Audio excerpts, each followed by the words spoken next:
بسم اللہ الرحمن الرحیم۔ آج کی تراویح میں ہم نے ٹوٹل 1.25 پارے کی تلاوت کی، جو سورۃ الفاتحہ سے شروع ہو کر دوسرے پارے کے ربع یعنی دوسرے پارے کے پاؤں تک جا کر مکمل ہوتی ہے۔ قرآن مقدس کا آغاز ہوتا ہے سورۃ الفاتحہ سے۔ قرآن مجید کی سب سے پہلی سورت جو اس کے شروع میں رکھی گئی ہے وہ سورۃ الفاتحہ ہے، جس کو ہم اور آپ بلکہ ہمارا بچہ اپنی نماز کی ہر رکعت میں ابتدا کے اندر اس کی تلاوت کرتا ہے، پڑھتا ہے۔ سورۃ الفاتحہ کو فاتحہ کیوں کہا جاتا ہے؟ تو عربی زبان میں فتح یفتح کے معنی ہوتے ہیں کھولنا، اوپن کرنا۔ فاتحہ یعنی وہ جو قرآن مجید کو اوپن کرنے والی ہو، قرآن مجید کو کھولنے والی ہو۔ چونکہ قرآن مجید کا آغاز، قرآن مجید کی اوپننگ ہوتی ہے سورۃ الفاتحہ سے، اس کو کہا جاتا ہے سورۃ الفاتحہ۔ اس لیے سورہ فاتحہ کا نام کیا رکھا گیا؟ سورہ فاتحہ، یعنی اوپنر، اوپننگ کرنے والی، قرآن مجید کو کھولنے والی، اس کو شروع کرنے والی۔ سورہ فاتحہ کا صرف یہی اکلوتا نام نہیں ہے، یہ تو ہمارے ذہن کے اندر بلکہ پوری دنیا کے ذہن و دماغ پر چھایا ہوا، ہر ایک کی زبان کی نوک پر چڑھا ہوا ہے سورہ فاتحہ۔ یہ سب سے مشہور نام ہے۔ اس کے علاوہ بھی سورۃ الفاتحہ کے متعدد نام ہیں۔ اس کا ایک نام ہے ام الکتاب، قرآن مجید کی اصل لب لباب، پورے قرآن مجید کا خلاصہ سورہ فاتحہ کے اندر آ گیا ہے۔ اللہ تعالیٰ نے پورے قرآن مجید کے مضامین کا خلاصہ سورہ فاتحہ کے اندر سمیٹ کر رکھ دیا ہے، اس لیے سورۃ الفاتحہ کا ایک نام کیا ہے؟ ام الکتاب یا ام القرآن۔ اس کا ایک دوسرا نام ہے سورۃ الشفا، وہ سورت جس کے اندر اللہ تعالیٰ نے تمام روحانی اور جسمانی بیماریوں سے شفا موجود رکھی ہے۔ چنانچہ سرکار مدینہ صلی اللہ علیہ وآلہ وسلم کا پاکیزہ فرمان ہے، فی فاتحۃ الکتاب شفاء من کل داء، کہ اللہ تعالیٰ نے فاتحۃ الکتاب یعنی سورہ فاتحہ کے اندر تمام روحانی اور جسمانی بیماریوں سے شفا رکھی ہے۔ لہٰذا اگر آپ سورۃ الفاتحہ پڑھ کر کسی پیشنٹ اور مریض پر دم کرتے ہیں تو انشاءاللہ اس مقدس سورت کی تلاوت کی بدولت اللہ تعالیٰ اس پیشنٹ اور مریض کو شفا یابی نصیب فرمائیں گے۔ اس کا ایک اور نام ہے سبع مثانی، یعنی وہ آیتیں، وہ 7 آیتیں جن کو بار بار ریپیٹ کیا جاتا ہے، بار بار دہرایا جاتا ہے۔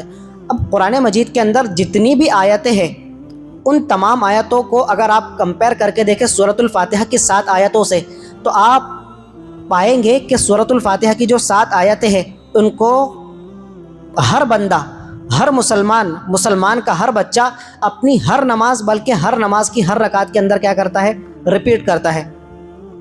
کسی بندے کی نماز ہی مکمل نہیں ہو پائے گی کہ اگر وہ قرآن مجید کی سورۃ الفاتحہ کی اپنی ہر رکعت کے اندر تلاوت نہ کرے۔ سورۃ الفاتحہ کا ہر رکعت کے اندر پڑھنا واجب ہے۔ اگر یہ واجب ترک ہو گیا تو سجدہ سہو لازم آئے گا، اور اگر آپ نے سجدہ سہو بھی ترک کر دیا، اس کو اسکپ کر دیا، تو نماز کا دہرانا ضروری ہے۔ تو اس کا نام کیا ہے؟ ایک نام سبع مثانی، یعنی وہ 7 آیتیں جن کو بار بار ریپیٹ کیا جاتا ہے، دہرایا جاتا ہے۔ اب یہ جو سورہ فاتحہ کا معاملہ ہے، تو حضرت ابو ہریرہ کی ایک روایت ہے جس میں ہمارے حضور سرکار مدینہ صلی اللہ علیہ وآلہ وسلم اللہ تعالیٰ کے حوالے سے ایک روایت بیان فرماتے ہیں کہ اللہ تعالیٰ کا فرمان مقدس ہے، قسمت الصلاۃ بینی و بین عبدی، کہ میں نے قرآن مجید کی سورۃ الفاتحہ کو اپنے اور اپنے بندے کے درمیان آدھو آدھ یعنی 50-50 تقسیم کر دیا، کہ سورہ فاتحہ کا آدھا حصہ بندے کے حق میں ہے اور سورہ فاتحہ کا آدھا حصہ پروردگار عالم کے حصے میں آتا ہے۔ کس طرح سے؟ چنانچہ جب بندہ ابتدا کرتا ہے الحمدللہ رب العالمین، کہ تمام تعریفیں میرے پاک پروردگار کے لیے ہے جو تمام جہانوں کا پالن ہار ہے، پروردگار ہے، تو جب وہ پہلی آیت کی تلاوت کرتا ہے تو اللہ تعالیٰ کی طرف سے جواب ملتا ہے حمیدنی عبدی، کہ میرے بندے نے میری حمد و ثنا بیان کی۔ جب وہ کہتا ہے الرحمن الرحیم، کہ جو بڑا مہربان انتہائی رحم و کرم والا ہے، اللہ تعالیٰ کی طرف سے جواب ملتا ہے مجدنی عبدی، کہ میرے بندے نے میری بزرگی اور عظمت کا اظہار کیا۔ جب بندہ کہتا ہے مالک یوم الدین، کہ وہ پاک پروردگار کتنی عظمت اور شان والا ہے، کہ جو روز جزا کا یعنی بدلے کے اور قیامت کے دن کا مالک ہے، تو اللہ تعالیٰ کی طرف سے جواب ملتا ہے اثنا علی عبدی، کہ میرے بندے نے میری بزرگی کا اظہار کیا اور میری پاکی اور حمد و ثنا بیان کی۔ تو آپ ان 3 آیتوں کے اندر غور کرو، الحمدللہ رب العالمین، حمد و ثنا کس کے لیے؟ پاک پروردگار کے لیے۔ الرحمن الرحیم، اس کے اندر بھی کس کی شان؟ کہ جو بڑا مہربان نہایت رحم والا ہے، کون ہے؟ بندہ یا پروردگار؟ پروردگار۔ مالک یوم الدین، وہ بدلے کے دن کا مالک ہے، کون ہے مالک؟ پروردگار عالم۔ تو یہ شروع کی جو 3 آیتیں ہیں یہ کس کے حصے میں آئی؟ پروردگار عالم کے، اللہ تعالیٰ نے جو فرمایا کہ میں نے سورۃ الفاتحہ کو اپنے اور اپنے بندے کے درمیان 50-50 تقسیم کر دیا، تو اس کا آدھا حصہ ابتدائی اللہ تعالیٰ کے حق میں۔ وہ اگلی آیت کی تلاوت کرتا ہے، ایاک نعبد و ایاک نستعین، کہ پروردگار ہم تیری ہی بندگی کرتے ہیں اور تجھی سے مدد طلب کرتے ہیں۔ تو اس کے جواب میں اللہ تعالیٰ فرماتا ہے، ھذا بینی و بین عبدی ولعبدی ما سأل، کہ یہ جو اس آیت کی اس نے تلاوت کیا ہے تو اس کا آدھا حصہ میرے لیے ہے اور آدھا حصہ میرے بندے کے درمیان۔ اس آیت کا ایاک نعبد و ایاک نستعین کہ یہ میرے اور میرے بندے کے درمیان ہے۔ کس طرح سے بندہ اظہار کر رہا ہے، ایاک نعبد، ہم تیری ہی بندگی کرتے ہیں، تیری ہی عبادت کرتے ہیں، تو یہ پروردگار عالم کے۔ اب جو اگلا حصہ ہے وہ ایاک نستعین کہ ہم تجھ سے ہی مدد کے طلبگار ہیں۔ تو کون طلبگار ہے؟ بندہ اللہ تعالیٰ سے مدد کا طلبگار ہے، تو اس کی طرف سے یہ جواب مل گیا۔ اب کس چیز کا طلبگار ہے؟ تو بندے نے اپنی طلب کا اگلی آیتوں کے اندر اظہار کیا، اہدنا الصراط المستقیم، کہ مجھے سیدھے راستے کی رہنمائی چاہیے، مجھے تو صراط مستقیم کی رہبری اور رہنمائی فرما۔ یہ بندے نے صراط مستقیم طلب کیا، سیدھی راہ کی ہدایت اللہ تعالیٰ کی بارگاہ میں طلب کیا۔ وہ سیدھا راستہ کن لوگوں کا ہے؟ تو آگے بندہ کہتا ہے، صراط الذین انعمت علیہم، پروردگار میں ان لوگوں کا راستہ چاہتا ہوں کہ جن لوگوں پر تیرا انعام ہوا، جن پر تو نے اپنی نعمتوں کو مکمل کیا، جو تیرے پاکیزہ بندے ہیں، نیکوکار بندے ہیں، مجھے ان کا راستہ دکھا۔ غیر المغضوب علیہم، مجھے ان لوگوں کا راستہ مت دکھا کہ جن پر تیرا غضب نازل ہوا، ولا الضالین، اور نہ ہی ان لوگوں کا راستہ دکھا کہ جو راہ سے بے راہ ہو گئے، یعنی جو گمراہ بندے ہیں۔ تو جب بندہ ان 3 آیاتوں کی تلاوت کرتا ہے اگلے حصے کی، تو اللہ تعالیٰ کی طرف سے جواب ملتا ہے، ھذا لعبدی، یہ جو آدھا حصہ بات کا ہے یہ میرے بندے کے لیے خاص ہے، وَلِعَبْدِي مَا سَأَلَ، اور میرے بندے نے جن خواہشات کا اظہار کیا، جن چیزوں کی طلب ظاہر کی، میں نے اس کی ان تمام خواہشات کو پورا کرنے کا فیصلہ فرما دیا کہ میرے بندے نے مجھ سے کائے کا سوال کیا، سیدھے راستے کا، صراط مستقیم کا، ان لوگوں کا راستہ کہ جن پر میرا انعام ہوا، ان لوگوں کا راستہ میرے بندے کو نہیں چاہیے کہ جن پر میرا غضب نازل ہوا، قوم عاد، قوم سمود، فرعون کے دم چھلے، ابو جہل، ابو لہب، ابی بن خلف، اور سرکار مدینہ صلی اللہ علیہ وآلہ وسلم کے جتنے دشمنان تھے اور دشمنان اسلام جو قیامت تک کے آئیں گے، یہ کون ہے؟ جن پر اللہ تعالیٰ کا غضب نازل ہوا، اور وہ لوگوں کا راستہ بھی نہیں چاہیے کہ جو راہ سے بے راہ ہو گئے اور بھٹک گئے۔ سورۃ الفاتحہ کی خصوصیت اور اس کی عظمت اور اس کے تقدس کو بیان کرتے ہوئے امت کے ایک بہت بڑے مفسر گزرے ہیں جن کا نام ہے حضرت مجاہد رحمۃ اللہ علیہ۔ تو انہوں نے تفسیر قرطبی کے حوالے سے ایک روایت نقل کی ہے۔ وہ فرماتے ہیں کہ شیطان مردود جو پوری دنیا کو گمراہ کرتا ہے، بھٹکاتا ہے، راہ سے بے راہ کرتا ہے، لیکن وہ بھی جو پوری دنیا کو گمراہ کرنے پر ڈٹا ہوا ہے، دنیا کے اندر 4 موقع ایسے آئے، ٹوٹل 4 موقع ایسے آئے کہ شیطان مردود بھی رنج و غم، ٹینشن اور ڈپریشن کی وجہ سے رونے پر مجبور ہو گیا۔ شیطان کو بھی بڑا ٹھنک کر رونا آیا، وہ رونے پر مجبور ہوا۔ سب سے پہلے کب؟ کہ جب اللہ تعالیٰ نے اس کو، حضرت آدم کو سجدے کا حکم دیا، اس نے سجدے سے انکار کیا اور اللہ تعالیٰ نے اس کو اپنی بارگاہ سے دھتکار دیا۔ تو جب اس پر اللہ تعالیٰ کی لعنت اور پھٹکار ہوئی اور وہ راندہ درگاہ کر دیا گیا، دھتکار دیا گیا، اس موقع پر سب سے پہلے شیطان نے رویا، وہ رونے پر مجبور ہوا۔ دوسرا کب؟ جب اللہ تعالیٰ نے اس کو جنت سے نکال اس روئے زمین پر پھینک دیا کہ تیرا یہاں پر اب کوئی ٹھکانہ نہیں ہے، اور اس کو جب اللہ تعالیٰ نے جنت سے زمین پر اتار کر پھینک دیا۔ دوسرا یہ وہ موقع ہے کہ جب شیطان رونے پر مجبور ہوا۔ تیسرا وہ مومنٹ اور موقع ہے جب ہمارے حضور سرکار مدینہ صلی اللہ علیہ وآلہ وسلم اس دنیا کے اندر جلوہ افروز ہوئے، جب ہمارے حضور کی ولادت عمل میں آئی، یہ وہ تیسرا موقع ہے کہ جب شیطان رونے پر مجبور ہوا۔ اور جب چوتھا موقع کون سا ہے کہ جب شیطان رونے پر مجبور ہوا؟ حین انزلت الفاتحہ، جب سورۃ الفاتحہ اللہ تعالیٰ نے نازل فرمائی۔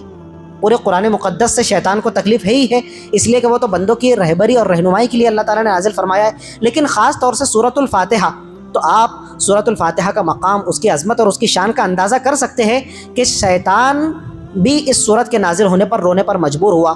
تو جب ہم سورۃ الفاتحہ کی تلاوت کریں گے، بار بار اپنی زبان سے سورۃ الفاتحہ کو دہرائیں گے، تو شیطان کو کتنی تکلیف ہوگی اور پروردگار عالم کتنا خوش ہوگا۔ تو ہمیں بار بار اپنی زندگی کے بقیہ حصوں کے اندر بھی، نماز کے علاوہ بھی، سورۃ الفاتحہ کی تلاوت کا اہتمام کرنا چاہیے، اس لیے کہ اس کے اندر اللہ تعالیٰ نے اپنی عظمت کا، اپنی بزرگی کا، اپنی حمد و ثنا کا اظہار فرمایا ہے، اور بندے کو اس بات کا مکلف کیا ہے کہ بندے جب بھی تو نماز کا آغاز کرے، نماز کی شروعات کرے، تو نماز کی ابتدا میں، بلکہ ہر رکعت کی ابتدا کے اندر تجھے سورۃ الفاتحہ کا پڑھنا لازم ہے۔ اس کے بعد میں سورۃ البقرہ کا آغاز ہوتا ہے، جو قرآن مقدس کی سب سے طویل ترین، سب سے لمبی سورت مانی جاتی ہے۔ جو پہلے پارے سے شروع ہوتی ہے اور تیسرے پارے کے نصف کے قریب جا کر مکمل ہوتی ہے، کمپلیٹ ہوتی ہے، جو تقریباً 2.5 پاروں کے قریب بنتی ہے۔ یہ قرآن مقدس کی سب سے طویل ترین صورت ہے، جس کے اندر ٹوٹل 286 آیتیں ہیں اور ٹوٹل 40 رکوعات بنتے ہیں۔ دوسری کوئی صورت نہیں ہے کہ جس کے اندر 286 آیتیں اور 40 رکوعات آپ کو ملیں گے۔ سورہ آل عمران بھی اس سے چھوٹی، سورہ انعام بھی، سورہ مائدہ بھی، سورہ اعراف بھی۔ سب سے طویل ترین صورت قرآن مقدس کی کون سی ہے؟ سورۃ البقرہ۔ بقرہ کو بقرہ کیوں کہا جاتا ہے؟ سب سے پہلے تو آپ یہ سمجھ لیجئے کہ بقرہ کے معنی کیا ہوتے ہیں۔ عربی زبان میں بقرۃن کہا جاتا ہے گائے کو، اور کبھی کبھار اس لفظ کا اطلاق ہوتا ہے بیل پر بھی، بیل کو بھی کہا جاتا ہے، لیکن اکثر بقرۃن اگر آپ عربی میں لکھا دیکھیں گے تو اس کا ٹرانسلیٹ کیا کریں گے؟ گائے۔ تو کیا اس صورت کے اندر کسی گائے کا تذکرہ ہے؟ جی ہاں جناب محترم، اس صورت کے اندر ایک یونیک، انوکھی اور منفرد قسم کی گائے کا تذکرہ کیا گیا ہے اس صورت کی آیت نمبر 68 کے اندر۔ اس لیے اس آیت سے بقرۃن کے لفظوں کو لے کر اس پوری صورت کا نام کیا رکھ دیا گیا؟ سورۃ البقرہ۔ اس صورت کی فضیلت بیان کرتے ہوئے ہمارے حضور تاجدار مدینہ صلی اللہ علیہ وآلہ وسلم نے ارشاد فرمایا، ان الشیطان ینفر من البیت الذی تقرأ فیہ سورۃ البقرہ۔ جس گھر کے اندر سورۃ البقرہ پڑھ کر سنائی جاتی ہے، پڑھنے کا اہتمام کیا جاتا ہے، تو شیطان کی مجال ہی نہیں کہ شیطان اس گھر کے اندر ٹک سکے اور دم مار سکے۔ جس گھر کے اندر کنٹینیوٹی کے ساتھ میں بار بار سورۃ البقرہ کی تلاوت کا اہتمام کیا جاتا ہے، شیطان دم دبا کر بھاگنے پر اس گھر سے مجبور ہو جاتا ہے۔ لہٰذا اب اس روایت اور اس حدیث کے پیش نظر جہاں کہیں، جس جگہ پر، جس لوکیشن پر، جس گھر کے اندر، جس دکان کے اندر آپ کو جنات کے خبیث اثرات، آصب کے خبیث اثرات نظر آئے کہ ایسی کوئی انہونی چیز ہے اور کچھ آپ کو اٹپٹا لگے، تو فوراً سے پیشتر آپ وہاں پر کس چیز کی تلاوت کا اہتمام کیجئے؟ سورۃ البقرہ۔ حضور نے فرمایا ان الشیطان ینفر، کہ شیطان دم دبا کر بھاگنے پر مجبور ہو جاتا ہے۔ کس گھر سے، کس جگہ سے؟ الذی تقرأ فیہ سورۃ البقرہ، کہ جس جگہ پر سورۃ البقرہ کی تلاوت کا اہتمام کیا جاتا ہے۔ سورۃ البقرہ کا آغاز ہوتا ہے الف لام میم۔ سب سے پہلے سورۃ الفاتحہ کے بعد میں کیا پڑھا گیا کل پہلی رکعت کے اندر؟ الف لام میم۔ یہ الف لام میم، اس کا کیا ترجمہ ہے، کیا ٹرانسلیشن ہے، کیا مطلب ہے، کیا معنی ہے، کیا تفسیر ہے؟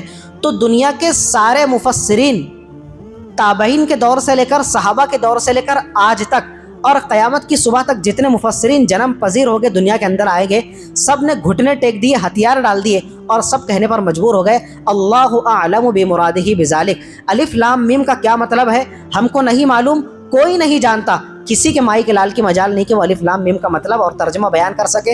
اللہ اعلم بمرادہ بذالک، اللہ رب العزت والجلال ہی اس کی اصل مراد، اس کے اصل مطلب، اس کے اصل معنی سے واقف ہے۔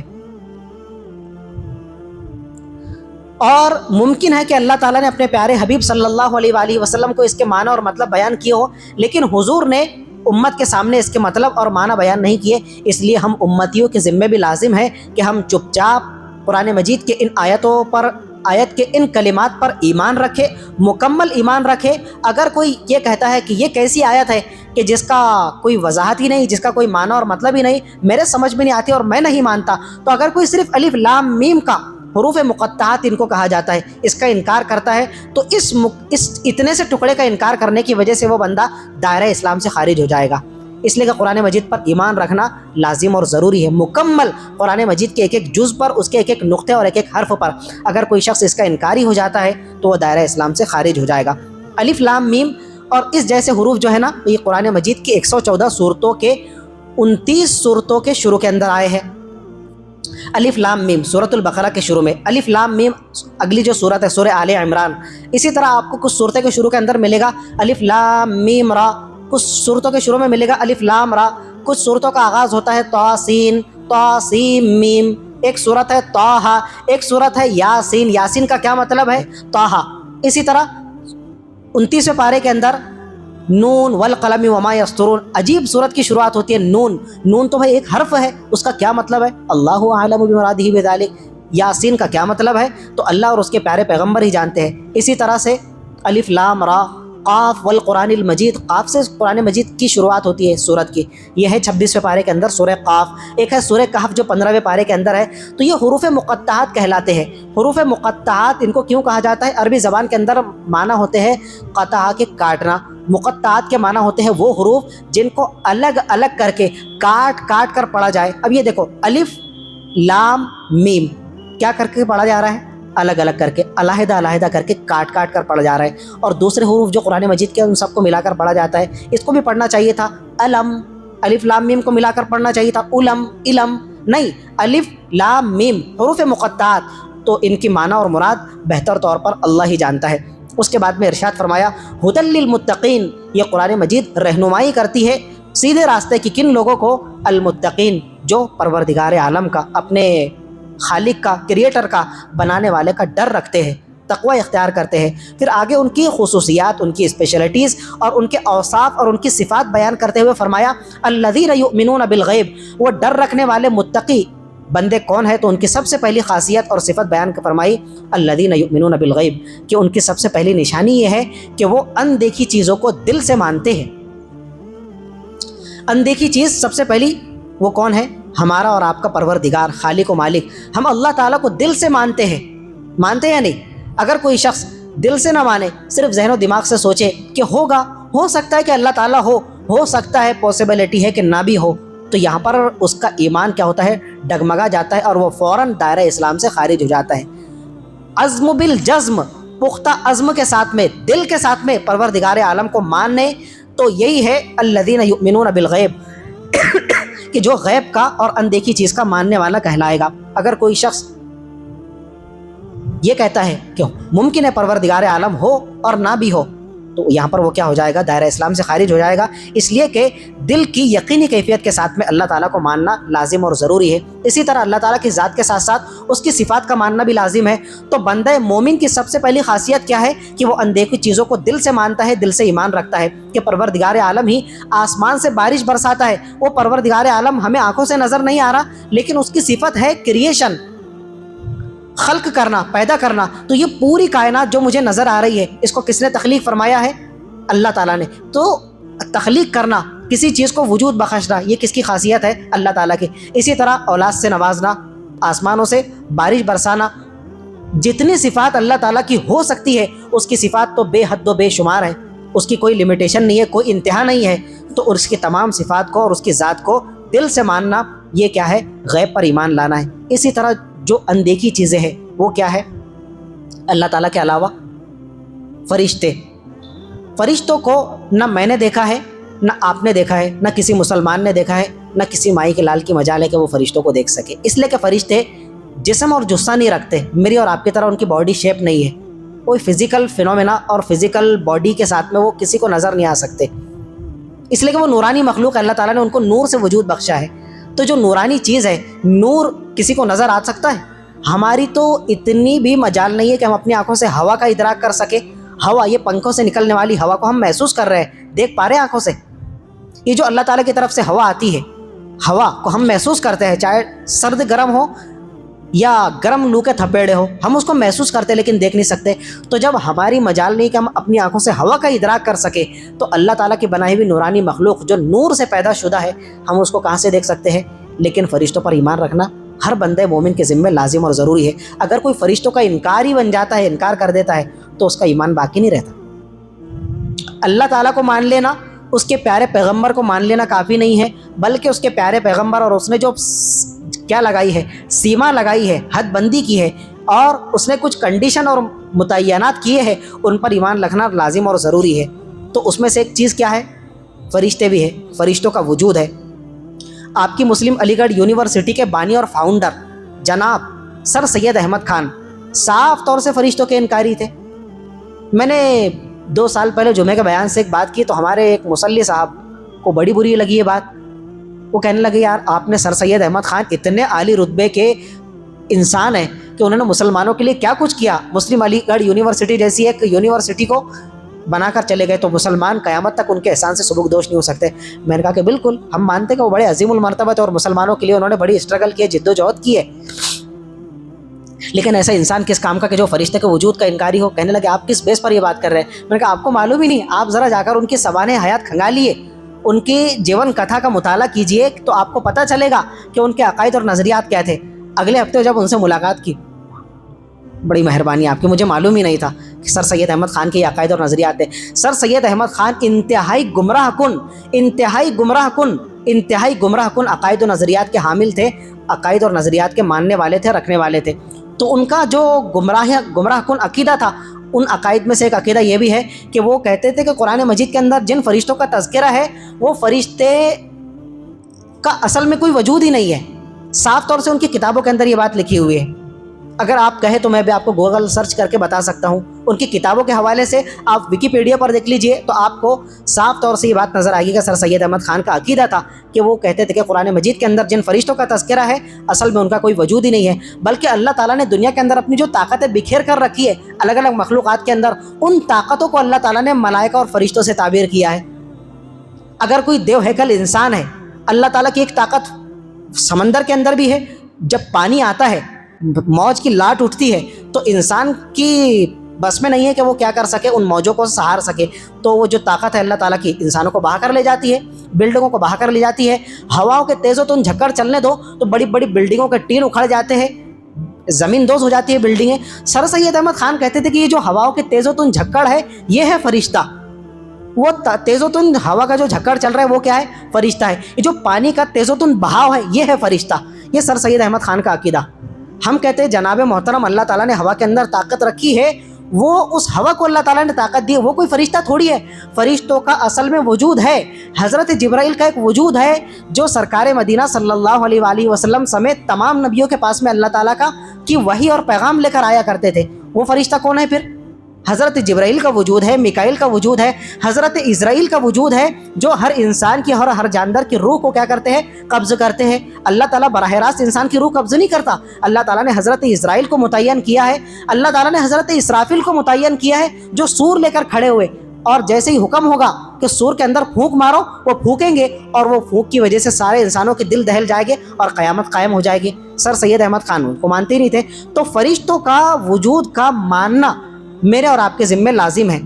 آپ کیا کرتے ہیں؟ اقرار کرتے ہیں آمنت باللہ کہ میں اللہ تعالیٰ پر ایمان لایا، وملائکتہ دوسری چیز کیا ہے؟ اور اس کے فرشتوں پر بھی میں ایمان لایا. اگر آپ فرشتوں کے لفظ کو اسکپ کر دے تو آپ کا ایمان ہی باقی نہیں رہتا. یہ ہے ایمان مجمل. ایمان مجمل اور ایمان مفصل آپ پڑھتے ہیں نا، آمنت باللہ کما ہوا باسمائہ وصفاتہ وقبلت جمیع احکامہ، یہ ہے ایمان مجمل، شارٹلی ایمان. اب اس ایمان کی تفصیل کرنا کہ اب آپ کن کن چیزوں کو مانتے ہیں تو اس کی تفصیل تو ایمان مفصل. آمنت باللہ میں ذات خداوندی کو بھی مانتا ہوں، اس پر ایمان رکھتا ہوں. وملائکتہ جس فرشتوں کو اس نے وجود بخشا ہے ان فرشتوں پر بھی میں ایمان لایا. وکتبہ اس کی آسمان سے نازل شدہ کتابوں کو میں مانتا ہوں. ورسلہ اس کے فرشتوں اس کے رسولوں پر میں ایمان لاتا ہوں کہ اس کے تمام پیغمبر بالکل برحق ہے. والقدر خیرہ وشرہ من اللہ تعالی، اور اللہ تعالیٰ نے جو تقدیر متعین کی چاہے وہ اچھا ہو یا بری چیز کی تقدیر لکھو، میں اچھی اور بری ہر چیز کی جو اللہ تعالیٰ نے میری قسمت اور تقدیر کو لکھا ہے اس پر ایمان لاتا ہوں. والبعث بعد الموت، اور جب اللہ تعالیٰ مجھے موت کی نیند سنا دے گا تو میں مر کر گل سڑ کر ختم نہیں ہو جاؤں گا. ایک دن آئے گا کہ جو اللہ تعالیٰ نے مجھے زندگانی سے نوازا تھا، میں نے اپنی زندگی کو کس طرح سے گزارا، خیر کے ساتھ یا شر کے ساتھ، تو مجھے اپنے اچھے اور برے کا حساب بھی دینا ہے. تو اس کو کہا جاتا ہے بعث بعد الموت. مرنے کے بعد مجھے دوبارہ وہ اٹھا کر زندہ کرے گا، اور وہ جو جب زندہ کرے گا قیامت کے دن تو مجھے اپنے ہر اچھے برے کا اس کو حساب دینا ہے. تو مرنے کے بعد دوبارہ جی اٹھنے پر بھی ایمان رکھنا میرے اور آپ کے ذمے لازم اور ضروری ہے. ایمان والوں کی سب سے پہلی کوالٹی کیا بیان فرمائی سورۃ البقرہ کے اندر؟ الذین یؤمنون بالغیب، جو اندیکھی چیزوں کو مانتے ہیں اس پر ایمان رکھتے ہیں. اللہ تعالیٰ پر ایمان لانا جو اندیکھا ہے، ہم کو نظر نہیں آتا، ہم نے اس کو دیکھا نہیں، اس کے فرشتے جو اندیکھی چیز ہے ہم اور آپ مانتے ہیں. اسی طرح سے عذاب قبر بھی برحق ہے. آپ نے کبھی دیکھا ہے عذاب قبر؟ آپ نے کبھی محسوس کیا ہے؟ وہ مردے کو محسوس ہوتا ہے. عذاب قبر کا اگر کوئی انکاری ہوتا ہے وہ بھی دائرہ اسلام سے خارج ہے. کیوں آپ عذاب قبر کا انکار کر رہے ہیں بھائی؟ حدیثوں سے ثابت ہے عذاب قبر تو کہ حضور ایک مرتبہ ایک جگہ سے گزر رہے تھے، قبرستان کا تذکرہ نہیں ہے، تو وہاں پر 2 قبریں بنی ہوئی تھی. آپ نے فرمایا انہما لیعذبان، ان دونوں صاحب قبر کو عذاب قبر ہو رہا ہے. وما یعذبان فی کبیر، اور حضور نے فرمایا کہ ان کو کسی بہت گھناؤنے جرم کی وجہ سے عذاب نہیں ہو رہا. ان میں سے ایک تو چغل خوریاں کرتے پھرتا تھا، بہتان تراشی کرتا تھا، اس کی اس کے پاس، اس کی تیسرے کے پاس میں، تو چغل خوری کی وجہ سے اس کو عذاب قبر ہو رہا ہے۔ اور جو دوسرا صاحب قبر ہے اس کا کوئی بہت بڑا جرم نہیں تھا، اس کا جرم یہ تھا کہ وہ پیشاب کے چھینٹوں سے نہیں بچتا تھا۔ جب وہ پیشاب کے لیے بیٹھتا تو بالکل بے ڈھنگے طریقے سے پیشاب کر رہا ہے، تو پیشاب اڑ کر دوبارہ اس کے کپڑوں پر پڑ رہا ہے، جسم پر پڑ رہا ہے، اس کا جسم پیشاب کے قطروں سے ملوث ہو رہا ہے، اس کو کوئی دھیان نہیں ہوا کرتا تھا۔ تو حضور نے فرمایا کہ یہ ان دونوں صاحب قبروں کو کیا ہو رہا ہے؟ عذاب قبر ہو رہا ہے۔ تو یہ حدیث کہاں گئی میرے بھائی؟ تو کچھ لوگ ہیں ایسے، آپ ایسا مت جانیے کہ ہم الحمدللہ دعوت تبلیغ کی محنت سے جڑے ہوئے ہیں، ہم نماز سے جڑے ہوئے ہیں، روزے سے جڑے ہوئے ہیں، اور ہمارے اندر دینداری کا ماحول ہے، اور دین کی چلت پھرت کی وجہ سے کیا ہے، ہمارے اندر تھوڑا شعور اور جذبہ ہے، اور ہم مانتے ہیں کہ عذاب قبر نہیں۔ آپ دنیا کے اندر نکل کر دیکھیے تو آپ کو ملحد اور دہریہ قسم کے لوگ ملیں گے کہ جو کہتے ہیں کہ جب بندہ مر گیا اس کے اندر روح باقی نہیں رہی تو اس کو عذاب کیسے ہو سکتا ہے؟ وہ تو بالکل گل سڑ گیا، اور آپ کیا کہہ رہے ہیں کہ اگر وہ گنہگار ہے تو اس کو قیامت تک عذاب ہوگا؟ کیسے پاسبل ہے؟ اس بات کی سمبھاونا کیسے ہو سکتی ہے؟ اسی طرح جنت اور جہنم، جنت کو نہ آپ نے دیکھا ہے نہ میں نے دیکھا ہے، نہ جہنم کا دیدار آپ نے کیا ہے نہ ہم نے کیا ہے۔ ہمارے حضور معراج پر گئے تھے تو اللہ تعالیٰ نے جنت کے بھی مناظر کا مشاہدہ کرایا، اور جہنم کے بھی خوفناک مناظر کا حضور نے اپنی سگی آنکھوں سے مشاہدہ کیا۔ لیکن میرے اور آپ کے ذمے اندیکھی چیزوں پر ایمان لانا ضروری ہے۔ ان اندیکھی چیزوں میں سے ایک جنت اور جہنم بھی ہے، مانتے ہیں نہیں؟ اگر کوئی مسلمان جنت اور جہنم کا انکار کرے تو اس کا ایمان ہی باقی نہیں رہتا، اور وہ مسلمان کہلانے کا مستحق نہیں ہے۔ تو مسلمان کی اور ایمان والے کی سب سے پہلی خصوصیت کیا ہے جی؟ یؤمنون بالغیب، کہ وہ اندیکھی چیزوں پر ایمان رکھتا ہے۔ وَیُقِیمُونَ الصَّلَاۃَ، نماز کو قائم کرتے ہیں۔ اللہ تعالیٰ نے یہ نہیں فرمایا کہ نماز پڑھتے ہیں، ہم کیا کہتے ہیں کہ میں نماز پڑھ کر آیا، ارے بھائی تم نے ظہر کی نماز پڑھ لی، ارے بھائی تم نے تہجد کی نماز پڑھ لی، تو ہم پڑھنے کا لفظ استعمال کرتے ہیں۔ اللہ تعالیٰ نے پڑھنے کا لفظ یوز نہیں کیا، اللہ تعالیٰ نے فرمایا یقیمون الصلاۃ، کہ جو پابندی سے، وقت کی پابندی کرتے ہوئے تمام فرائض کی، تمام واجبات کی، تمام سنتوں کی، تمام مستحبات کی رعایت کرتے ہوئے نماز کو اپنے اوقات پر پابندی سے ادا کرتے ہیں۔ یہ ہے نماز کو قائم کرنا۔ اب ہم اپنا چیک اپ کریں کہ ہم نماز پڑھتے تو ہے، فرائض کا اہتمام کرتے ہیں۔ نماز کے 14 فرائض میں سے جو 7 باہر کے اور 7 اندر کے فرائض ہیں، سب سے پہلا فرض تو کیا ہے؟ بدن کا پاک ہونا، طہارت حاصل کرنا، اسی طرح سے وضو سے ہونا۔ جب ہم وضو کرتے ہیں تو ہم دیکھیں کہ وضو ہمارا مکمل ہوتا ہے یا نہیں۔ وضو کے اندر پیشانی کے بالوں سے ٹھوڑی کے نیچے تک، ایک کان کی لو سے دوسرے کان کی لو تک مکمل پورا چہرہ دھونا، تو یہ پورے چہرے کا تر ہونا ضروری ہے۔ یہ تو فرض ہے۔ واجبات، سنتیں، مستحبات تو یہ بات کی چیز ہے۔ اب ہم اپنے بچوں کو دیکھیں، ہمارے بچے آتے ہیں، ہمارے جان جوان افراد دیکھیں تو کبھی ان کی ٹھوڑی خشک ہے، کبھی ان کا ادھر کا حصہ سوکھا ہے۔ او بھائی آپ کا یہ حصہ سوکھا رہ گیا، آپ کی نماز کہاں سے ہوگی؟ آپ کی نماز ہی اسٹارٹ نہیں ہو رہی، اس لیے کہ آپ کا وضو مکمل نہیں ہوا۔ آپ دیکھیں تو کسی کی کوہنی کا نچلا حصہ سوکھا رہ جاتا ہے، یہ جب آپ کی کوہنی کا نچلا حصہ سوکھا رہ گیا، آپ کا وضو ہی کمپلیٹ نہیں ہوا، تو کس بیس پر آپ نماز کا آغاز کر رہے ہیں؟ جب آپ کی نماز ہی شروع نہیں ہو رہی تو آپ کی نماز مکمل کیسے ہوگی اور ثواب کیسے ملے گا؟ آپ نے جو ظہر کی نماز ادا کی، اگر اس ناقص اور نامکمل اور ادھورے وضو کے ساتھ میں کی ہے تو آپ کی تو ظہر کی نماز ہی ادا نہیں ہوئی۔ سمجھ رہے ہیں؟ یقیمون الصلاۃ، وہ نماز کو قائم کرتے ہیں۔ ایک موقع پر حضور نے دیکھا کہ ایک قبیلے والے وضو کر رہے ہیں، اور ان کی ایڑیاں، ان کے تلوے، ان کے پیروں کا پچھلا حصہ کیا ہے؟ تمہارا کیا معاملہ ہے؟ اعقابہم تلوح، کہ تمہاری ایڑیاں خشک ہے، پانی یہاں تک کہ پہنچا نہیں ہے ایڑیوں کا۔ ارے بھائی دونوں پیروں کا ٹخنوں تک دھونا کیا ہے؟ وضو کے اندر فرض ہے، لازم اور ضروری ہے۔ جب تمہاری ایڑیاں خشک رہ گئی، سوکھی رہ گئی، تمہارا وضو ہی نہیں ہوا، تو حضور نے فرمایا ویل للعقاب من النار، کتنی خطرناک وعید ہے کہ ایک مسلمان نماز کے لیے آ رہا ہے، وضو کر رہا ہے، اور کوتاہی اور سستی اور آلسی پن کی وجہ سے صرف اس کی ایڑی کا پچھلا حصہ خشک رہ جا رہا ہے، تو حضور نے فرمایا ویل للعقاب من النار، جن مسلمانوں کی ایڑیاں خشک رہ جاتی ہے، کل قیامت کے دن اللہ تعالیٰ ان ایڑیوں کو جہنم کی دہکتی ہوئی آگ میں جلائے گا۔ یہ شراب کے اڈے پر کھڑا ہوا نہیں ہے کہ جس کی ایڑیاں جلائی جا رہی ہے، یہ کوئی مرچی بازار نہیں گیا ہے نظر بازی کرنے کے لیے، اور جسم فروشی کے اڈے پر نہیں گیا غلط کاری کرنے کے لیے، یہ اللہ کی پاکیزہ بارگاہ میں نماز ادا کرنے کے لیے آیا۔ اس کا جرم کیا ہے کہ اس کی ایڑیاں نماز کے وضو کے اندر خشک رہ گئی۔ حضور نے فرمایا کل قیامت کے دن اللہ تعالیٰ ان ایڑیوں کو جہنم کے اندر جلائے گا۔ تو نماز کہلانے کی مستحق کب ہے؟ کہ جب آپ اس کو تمام فرائض، واجبات، مستحبات، سنتوں کی رعایت کرتے ہوئے ادا کریں گے تو یہ ایمان والوں کی جو دوسری کوالٹی اور خصوصیت ہے، یقیمون الصلاۃ، کہ وہ نماز کو قائم کرتے ہیں، تب ہم اس آیت کے اور اس جملے کے مستحق ہو گئے۔ ہم دیکھیں نا کہ ہم اپنی نمازوں کے اندر، نماز کا ایک ادب ہے کہ جب آپ حالت قیام میں ہو، الحمدللہ رب العالمین الرحمن الرحیم مالک یوم الدین، آپ کی تلاوت جاری ہے، آپ حالت قیام کے اندر کھڑے ہوئے ہیں، تو حالت قیام کا ادب کیا ہے کہ آپ کی نظر کہاں پر ہونا چاہیے؟ اپنے بٹن پر، اپنی کلائی پر، آپ کے جیب پر، کہ ہزار کی گڈی پر؟ کہاں ہونا چاہیے؟ حالت سجدہ کے اندر جب آپ سجدے میں آپ کی پیشانی ٹیکیں گے تو سجدے کی جگہ پر آپ کی نظر ٹکی ہونا چاہیے حالت قیام کے اندر۔ یہ موقع ہے نا، اب آپ بھی اپنا جائزہ لیں اور میں بھی اپنا جائزہ لوں کہ ہم حالت قیام کے اندر سجدے کی جگہ پر نظر ٹکا کر رکھتے ہیں یا ہماری نظریں پوری مسجد کا طواف کرتی ہے۔ یہ الماری کے اندر کون سی کتاب رکھی ہوئی ہے، آپ جناب محترم سے پوچھ لو، آپ کو بتا دیں گے۔ اس الماری کے اندر کون سی کتاب رکھی ہوئی ہے، فجر کا ٹائم کیا ہے، ظہر کا ٹائم کیا ہے، تو وہ اس پر دیکھ کر آپ کو بتا دیں گے۔ ان کو پوچھو کہ جناب آپ کو کیسا معلوم اتنا پکا، تو ان کا جواب ملے گا کہ ہم ہر نماز کے اندر، حالت قیام کے اندر، نماز کے اندر کون آیا کون گیا مکمل نظر رکھتے ہیں۔ کس نے کتنی رکعتیں پڑھا، سنت پڑھا تو مکمل پڑھا، غیر مؤکدہ چھوڑ دیا، واجب کی کتنی رکعت پڑھا، تو یہ ان کی مکمل نظر ہوتی ہے۔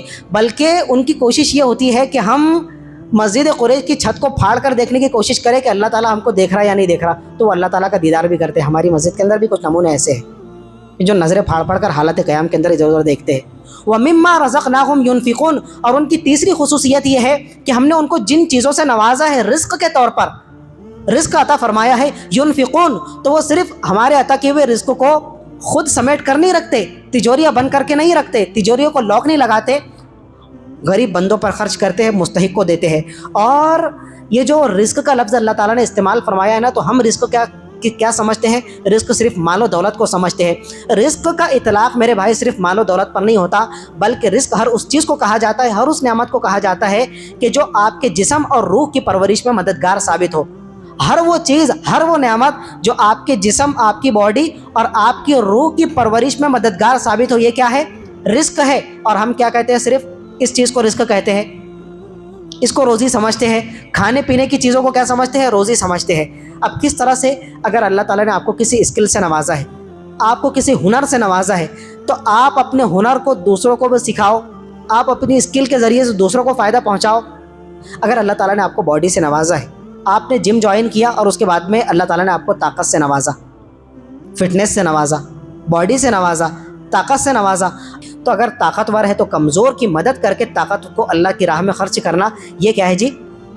اللہ تعالیٰ کے دیے ہوئے رزق میں سے اوروں پر خرچ کرنا ہے۔ صرف یہ نہیں ہے کہ اللہ تعالیٰ نے آپ کو 10 کی نوٹ سے نوازا ہے، آپ کی 10 روپے مزدوری ہے تو اس میں سے آپ نے 4 آنے خرچ کر دیا، تو یہ بھی رزق کو غریبوں پر لوٹانا ہے، یہ بھی ہے۔ اللہ تعالیٰ نے مجھے علم سے نوازا ہے، یہ بھی اللہ تعالیٰ کی دی ہوئی نعمت ہے، یہ بھی رزق ہے۔ اب میں آپ کو اپنا علم ٹرانسفر کر رہا ہوں، آپ تک پہنچا رہا ہوں، تو یہ بھی کیا ہے کہ مجھے اللہ تعالیٰ نے روزی سے، رزق سے نوازا تھا، میں آپ تک پہنچا رہا ہوں۔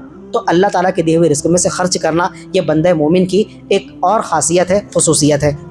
اب جو سورۃ البقرہ کا نام سورۃ البقرہ رکھا گیا، جس گائے کا تذکرہ قرآن مجید کی سورۃ البقرہ کی 68ویں آیت میں کیا گیا، وہ واقعہ کیا ہے؟ بنی اسرائیل کے اندر عامیل نام کا ایک شخص تھا جو بڑا دھجو پتی تھا، تونگر تھا۔ عامیل، میم کے بعد میں یا بھی ہے اس کے اندر، عامل نہیں ہے، وہ عامیل۔ تو یہ بڑا کھربوں پتی، اربوں پتی شخص تھا۔ اس کی کوئی نرینہ اولاد نہیں تھی جناب، اس کا کوئی بیٹا نہیں تھا۔ نرینہ اولاد کہا جاتا ہے بیٹوں کو۔ اس کی اکلوتی بیٹی تھی اور اس کا تھا ایک بھتیجا۔ بھتیجا نکما، نٹھلا، آلسی، نہ کام دھندے پر جائے، نہ پیسے کمائے، بیٹھ کر کھانے والا، باپ کے کندھوں پر بوجھ، گھر والوں کے کندھوں پر بوجھ۔ ہماری سماج سوسائٹی کے اندر کچھ بچے ایسے آج بھی ہیں کہ جو بڑے بڑے کیا ہو گئے جی، ہٹے کٹے مستنڈے ہو گئے اور باپ کے کندھوں پر آج بھی بوجھ بنے ہوئے، گھر کی روٹی کھانا، ماموں کے بکری چرانا، محاورتاً کہہ رہا ہوں آپ سے۔ تو وہ بھی اس طرح کا تھا۔ تو دھن دولت اس کو خوب چاہیے تھا، لیکن کام دھندے سے وہ جی چراتا تھا۔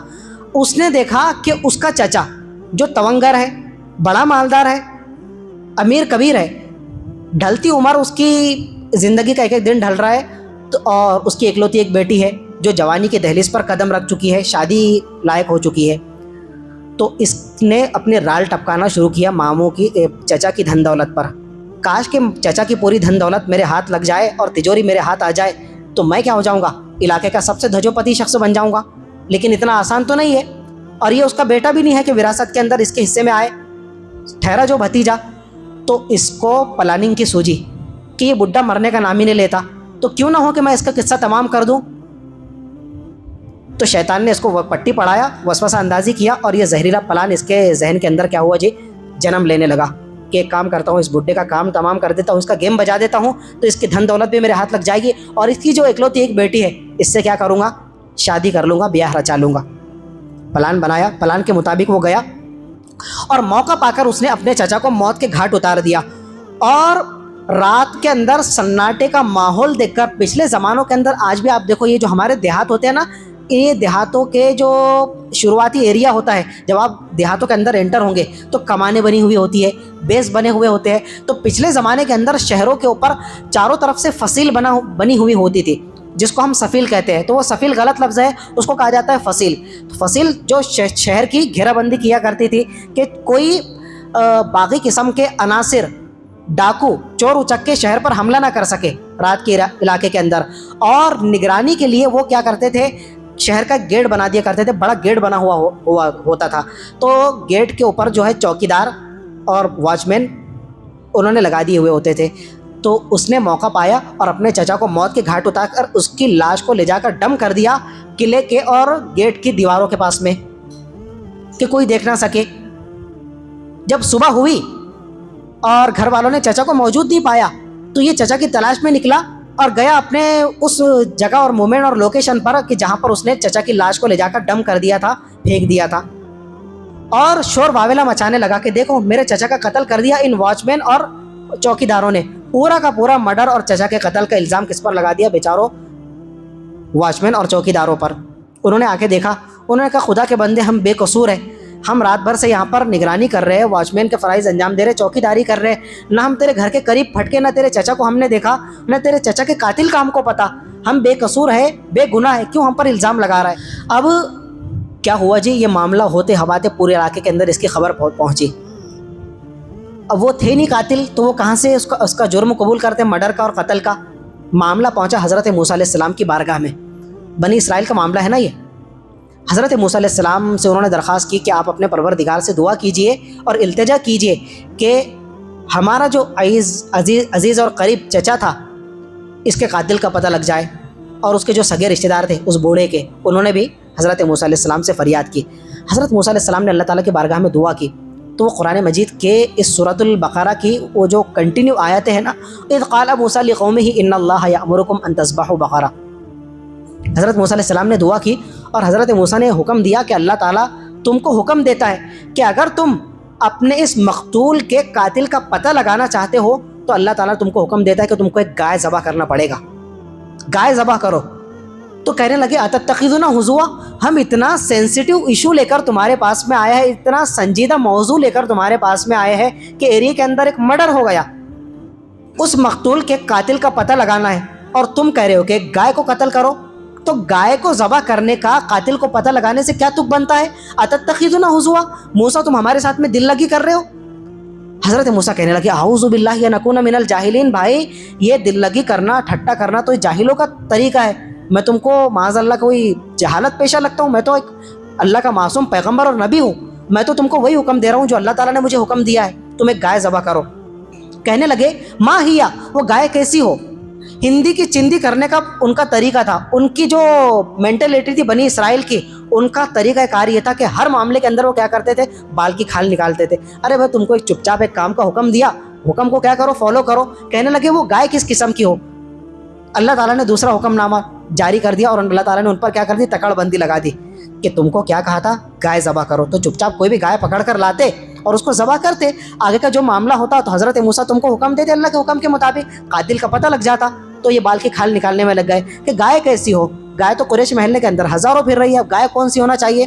تو اللہ تعالیٰ نے فرمایا لا فارض ولا بکر، نہ تو بالکل ادھیڑ عمر کی ہونا چاہیے، نہ بالکل بچہ ہونا چاہیے، بچھڑا بچھیا. تو نہ بچھیا چلے گی نہ ادھیڑ عمر کی چلے گی. کیا ہونا چاہیے؟ دونوں کے درمیان. اوانم بین ذالک، یعنی جوان گائے تلاش کر کے لاؤ. کہنے لگے ٹھیک ہے ہم جوان گائے بھی تلاش کرنے گے. ما لونھا، گائے کا رنگ کون سا ہونا چاہیے، گائے کا کلر کون سا ہونا چاہیے. تیسرا سوال داغ دیا انہوں نے، یعنی بال کی کھال نکال رہے. ارے بھائی سفید گائے ہو کالی گائے ہو لال گائے ہو زرد گائے ہو کوئی بھی گائے ہو پکڑ کر لا لو اور اس کو ذبح کر دو. کہنے لگے کہ اب ہم کو تلاش میں تو ہم نکلیں گے. تشابہ علینا ان البقرہ تشابہ علینا کہ گائے بھی جو ہے ایک دوسرے سے ملتی جلتی. کتنی گائے ہے جو آپس میں ایک دوسرے سے ملتی جلتی ہے, سری کی گائے ہے, تو ہم کون سی گائے پکڑ کر لائے. تو پھر اللہ تعالیٰ نے ان پر اور تکڑ بندی لگائی اور سختی سا حکم لاگو کیا کہ گائے ایسی ہو کہ نہ اس کو زمین کے کسی کام کے اندر استعمال کیا گیا ہو, نہ وہ ہل جوتی ہوئی ہو کہ کسی کاشتکار نے اس کو کھیت کے اندر لے جا کر ہل جوتا ہو, ناگر بکھر کا کام کیا ہو تو نہ اس کو اس کے ذریعے سے ہل جوتا گیا ہو, نہ زمین کے کسی کام کے اندر لیا گیا ہو, نہ اس گائے کے ذریعے سے سینچائی کی گئی ہو کھیت کی اور باغ کی. اور وہ گائے بالکل صحیح سالم ہونا چاہیے, بیمار گائے نہیں چلے گی, مریل گائے نہیں چلے گی. مسلمتن لا شیۃ فیہا, بالکل صحیح سالم ہونا چاہیے اور اس کے بدن پر ایک داغ اور دھبا بھی نہیں ہونا چاہیے. کتنی ساری اس کے ساتھ میں کنڈیشن لاگو کر دی گئی. اور کہاں پر گائے ذبح کرنے کا حکم تھا اور اب اس کے ساتھ میں کتنی کنڈیشن لاگو کر دی گئی. ان کے تو لینے کے دینے پڑ گئے, مرتے کیا نہ کرتے, قاتل کا تو پتہ لگانا ہی ہے. تو نکلے تو آخرکار ہوتے ہواتے تو انہوں نے کہا انا انشاء اللہ لمہتدون, اگر اللہ نے چاہا تو ہم وہ گائے کو تلاش کر لیں گے. اور وہ گائے آخرکار پھر ان کو مل گئی جو ان ساری کنڈیشن کے ساتھ میں اللہ تعالیٰ نے ان کے سامنے حضرت موسیٰ کی زبانی بیان فرمایا تھا. وہ گائے پکڑ کر لائے, بڑی تلاش بسیار کے بعد وہ گائے ان کو ملی. اب کہنے لگے حضرت یہ گائے آپ کے سامنے ہے. حضرت موسیٰ نے حکم دیا گائے کو ذبح کرو. گائے ذبح کی گئی. اب اللہ تعالیٰ سے دعا کی, التجا کی اور التماس کی کہ اب اس کا کیا کرنا ہے. گائے تو ہم نے ذبح کر لی. اللہ تعالیٰ کی طرف سے حکم ہوا فقلنا, ہم نے حکم دیا اضربوہ ببعضھا کہ یہ گائے کا ایک پارچہ ایک حصہ, گائے کا ایک گوشت کا تم لوتھڑا لو, پوٹ کا حصہ لے لو, بینڈے کا حصہ لے لو, ران کا حصہ لے لو, اس کا پیر لے لو, گلے کا حصہ لے لو. یہ جو کٹی ہوئی گائے ہے ذبح کی ہوئی, تو ذبح شدہ گائے کا ایک حصہ لو, اس کا ایک لوتھڑا لے کر تم جیسے ہی مقتول کے جس کا مرڈر ہوا اس کے جسم سے ٹچ کرو گے فوراً وہ قاتل زندہ ہو جائے گا. یہ ہوا. یہ قرآن مجید کی داستان آپ کے سامنے بیان کی جا رہی ہے. آپ نے کبھی دیکھا ہے, سنا ہے, لیکن یہ قرآن مجید کی سچی داستان ہے جو اللہ تعالیٰ نے امت مسلمہ کے سامنے ڈسکس کی ہے. فَقُلْنَا اضْرِبُوهُ بِبَعْضِهَا, ہم نے حکم دیا کہ گائے کا ایک حصہ لے کر جیسے ہی تم مقتول کے جسم سے ٹچ کرو گے, ہوا کہ اس نے خود نہیں, یہ جو لچا قسم کا بھتیجا تھا جس نے چچا کا مرڈر کیا اور اس کی مال و دولت اور اس کی بیٹی کو ہتھیانے کے لیے کیا کیا تھا, اپنے چچا کا مرڈر پلان کیا اور اس کو قتل بھی کر دیا. اور یہاں پر کیا ہے, بھیگی بلی بن کر, شانہ کوہ بن کر چچا کے جسم سے اس حصے کو ٹچ کیا. جیسے اس نے اس حصے کو لے کر اس کے جسم سے ٹچ کیا, وہ کیا ہوا, اٹھ کر بیٹھ گیا. ایک روایت یہ ہے کہ وہ لیٹا کا لیٹا رہا, اللہ تعالیٰ نے اس کی آنکھیں کھول دی اور روح دوبارہ اس کے اندر عود کرائی, اور اس نے سگی زبان سے پورا مجمع حضرت موسیٰ سمیت اس کے بھتیجے سمیت یہاں پر موجود ہے, پورے ایریے کے لوگ, اور وہ اس گیٹ کے واچمین اور علاقے کے ذمہ دار بھی یہاں پر کھڑے ہوئے ہیں. اور اللہ تعالیٰ نے اس کو قوت گویائی نصیب فرمائی. جو ابھی کیا تھا, مقتول تھا, جس کا مرڈر ہو گیا تھا, اللہ تعالیٰ نے اس کو دوبارہ زندگی نصیب فرمائی اور اس نے اٹھ کر بیٹھ کر گواہی دی کہ میرا مرڈرر, میرا قاتل کوئی اور نہیں بلکہ میرا سگا بھتیجا تمہاری نظروں کے سامنے کھڑا ہوا, اس کو دھر لو اور اس کو کیا کر دو, قتل کر دو. بس اس نے اتنی گواہی دیا اور وہ دوبارہ سے مر گیا. یہ واقعہ جیتی آنکھوں کے ساتھ میں, سگی آنکھوں کے ساتھ میں حضرت موسیٰ نے اور لوگوں نے اپنی نظروں سے مشاہدہ کیا. یہ ہے وہ گائے کا واقعہ کہ جس کو اللہ تعالیٰ نے ذبح کرنے کا حکم دیا تھا اور اس کے ذریعے سے اس مقتول کو کیا ہے, زندہ فرمایا تھا. اب اللہ تعالیٰ نے اس واقعے کو ہمارے سامنے کیوں ڈسکس کیا؟ دنیا کے اندر اللہ تعالیٰ کی قدرت کے کتنے نمونے پیش آئے, ان گنت, اور پیش آتے رہتے ہیں اور پیش آتے رہیں گے قیامت تک کے. اس کی قدرت کے شاہکار ہوتے یا نہیں, لیکن ہر واقعہ اللہ تعالیٰ ہمارے سامنے پیش نہیں فرما دیتا ہے کیا نہیں. لیکن اس واقعے کو پیش کرنے کا مقصد کیا ہے؟ اس واقعے سے جو مین سبق اور عبرت ملتی ہے وہ ہے باس بعد الموت, مرنے کے بعد دوبارہ زندہ ہونا. اس ٹائم پر وہ جو ٹائم پیریڈ گزر رہا تھا حضرت موسیٰ کا, تو یہودیوں کا ایک گروہ تھا, یہودیوں کی ایک جماعت تھی جو باس بعد الموت کی منکر تھی. میں نے آپ کو ابھی بتایا نا کہ ہم ایمان مفصل کے اندر جو سب سے آخری چیز کا اقرار کرتے ہیں وہ کیا ہے, والبعث بعد الموت, کہ جب انسان مر جائے گا تو مرنے کے بعد ایسا نہیں ہے کہ ہمارا جسم مٹی میں مل کر گل سڑ گیا اور ختم ہو گیا. یہ ہندو کیا کرتے ہیں, اپنے مردے کو لے جاتے ہیں شمشان بھومی کے اندر, شمشان گھاٹ کے اندر, اور آگ کے حوالے کر کے تو کیا کہتے ہیں, یہ کیا ہو گیا جی, بالکل گل گیا, سڑ گیا, اور اس کی استھیاں لے کر پانی میں بہا دیتے ہیں. نہیں جناب محترم، اس طرح کا واقعہ ہمارے حضور سے پہلے پچھلے زمانے کے اندر بھی پیش آیا کہ ایک بڑا گنہگار بندہ تھا. اس نے کیا کہا اپنے بیٹوں کو کہ دیکھ اللہ تعالیٰ تو حساب لینے پر پوری طرح قادر ہے. اب ایک کام کرنا کہ میں نے تو بڑی نافرمانی کے اندر زندگی بسر کیا، اگر اللہ تعالیٰ مجھے دوبارہ زندہ کرنے پر قادر ہو گیا تو میرے تو لینے کے دینے مچ جائیں گے اور میں جہنم رسید کر دیا جاؤں گا. تو تمہارے لیے بچوں یہ حکم ہے کہ جب میں مر جاؤں تو میری لاش کو ٹکڑے ٹکڑے کر کے جلا کر راکھ کر دینا اور میری راکھ کو ہواؤں کے اندر بکھیر دینا. تو اللہ تعالیٰ ان کو جمع کرنے پر قادر نہیں ہوگا. یہ ہو گیا. یہ بھی سچا واقعہ حدیث پاک کے اندر حضور نے ڈسکس کیا پچھلی امتوں کا.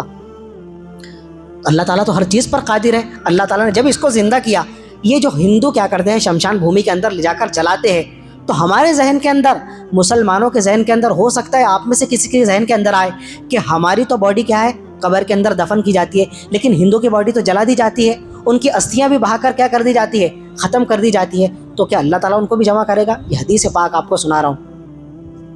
تو پھر اس کی راکھ کو اس کے بیٹوں نے ہواؤں کے اندر بکھیر دیا. وہ راکھ کے ذرات ادھر بکھر گئے یا راکھ کے ذرات ادھر بکھر گئے، کوئی مشرق کے اندر کوئی مغرب کے اندر. راکھ کے جو ذرات ہواؤں میں بکھر گئے، کوئی اس کو جمع کر کے لا سکتا ہے سمیٹ کر کے؟ ارے بھائی راکھ آپ چولہے سے اٹھاؤ اور اس کو ہواؤں کے اندر بکھیر دو. کسی کے مائی کی لال کی مجال ہے کہ اس کے ایک ایک ذرے کو سمیٹ کر لائے؟ اللہ تعالیٰ نے حکم دیا فرشتوں کو، اللہ تعالیٰ نے ہواؤں کو حکم دیا، اور اللہ تعالیٰ نے ہواؤں کے اندر اس کے راکھ کے استھیوں کے جلے ہوئے ذرات کو حکم دیا، اے جلی ہوئی ہڈیوں اور بکھرے ہوئے جسم کے ذرات، تم جمع ہونا شروع ہو جاؤ. یہ ذرہ یہاں سے نکلا، وہ ذرہ وہاں سے اٹھا، وہ ذرہ بکھرا وہ وہاں سے اٹھا، اور بکھرتے بکھرتے بکھرتے جمع ہوتے بکھرے ہوئے ذرات بالکل آ کر جمع ہو گئے. پھر اللہ تعالیٰ نے حکم دیا کہ اس کے اندر روح پڑ جائے. اس کے اندر روح پڑ گئی. فرشتوں کو اللہ تعالیٰ نے حکم دیا کہ اب اس کی باڈی تیار کی جائے. اللہ تعالیٰ نے دوبارہ سے اس جلے ہوئے انسان کی پوری باڈی کو وجود بخشا، اس کے اندر روح بھرا، اور پھر اللہ تعالیٰ نے حکم دیا، ہاں بھائی ہندو تو جلا کر راکھ کر دیتے، اللہ تعالیٰ کس طرح سے ان کو قیامت کے دن زندہ کرے گا. تو یہ حدیث پاک کے اندر حضور نے اس کا نمونہ بھی بیان فرمایا. کیا بات ہے کہ تو نے اپنے بیٹوں کو حکم دیا تھا کہ اگر تجھے دفن کر دیا گیا تو میں تجھے قیامت کے دن دوبارہ اٹھا کر زندہ کر دوں گا، اور اگر تجھے جلا کر راکھ کر دیا تو میں تجھے دوبارہ زندہ کھڑے کرنے پر قادر نہیں ہو سکوں گا. یہ تو نے سوچ کیسے لیا، کیسے امیجن کر لیا تو نے؟ یہ دیکھ میں نے تجھے زندہ کرنے پر قادر ہو گیا کہ نہیں، کیوں کیا بتا. پروردگار عالم وہ تھا نافرمان، بڑا پاپی، بڑا مجرم. تو جانتا ہے کہ میں نے اپنی پوری زندگی سیاہی میں بسر کیا، ٹھہرا جو اتنا بڑا پاپی. تو بس میرا تصور یہ تھا کہ اگر تو نے قیامت کے دن مجھے زندہ کرنے پر قادر ہو گیا اور کھڑا کر دیا تو میں کیا جواب دے سکوں گا، میں تو جہنم رسید ہوں گا. تو اللہ تعالیٰ نے بس اس کی یہ بات سن کر کہ بس میرا خوف تجھے دامن گیر تھا، چل جا تیرے لیے جنت کا پروانہ اور میری بخشش کا فیصلہ ہو گیا. بات یہ نہیں کہ اللہ تعالیٰ نے اس کی بخشش کا فیصلہ فرما دیا، بات یہ ہے کہ اللہ تعالیٰ ہر انسان کو قیامت کے دن دوبارہ زندہ کرنے پر پوری طرح قدرت رکھتا ہے. تو آپ میں سے کسی کے ذہن میں یہ نہ آئے، کسی کے ذہن کے اندر یہ نہ آئے، اگر کوئی بچہ آپ کے سامنے، آپ کی اولاد میں سے، آپ کا اعزا قریب میں سے یہ بات پیش کرے کہ ہندو تو کیا کرتے ہیں اپنے مردوں کو جلا کر راکھ کر دیتے ہیں، ان کی جلی ہوئی استھیوں کو بھی پانی کے اندر بہا کر کیا کرتے ہیں، پانی کے حوالے کرتے ہیں، تو کس طرح اللہ تعالیٰ قیامت کے دن ان کو کھڑا کرے گا؟ اللہ تعالیٰ ہر چیز پر پوری طرح قادر ہے. جس طرح یہ مرڈر جو بنی اسرائیل کے اندر ہوا تھا، اللہ تعالیٰ نے ایک گائے کو ذبح کرنے کا حکم دیا، گائے کے ایک پارچے اور لوتھڑے کے ذریعے سے اس بندے کو دوبارہ زندہ کیا، اور یہودیوں کا جو گروہ موت کے بعد دوبارہ زندہ کرنے پر کیا تھا، منکر تھا کہ نہیں ایسا ہو ہی نہیں سکتا کہ ایک انسان مر گیا اور وہ دوبارہ زندہ ہوگا. تو اللہ تعالیٰ نے یہودیوں کے سامنے ان کے باطل عقیدے کی تردید فرمائی اور واضح ہو گیا. اور اس آیت کے بعد میں اللہ تعالیٰ نے فوراً وہ جملہ ارشاد فرمایا، کذالک یحیی اللہ الموتى، قیامت کے دن بھی پوری دنیا کے مرے ہوئے انسانوں کو ہم اسی طرح دوبارہ زندہ کرنے پر پوری طرح قادر ہے. وآخر دعوانا ان الحمد للہ رب العالمین.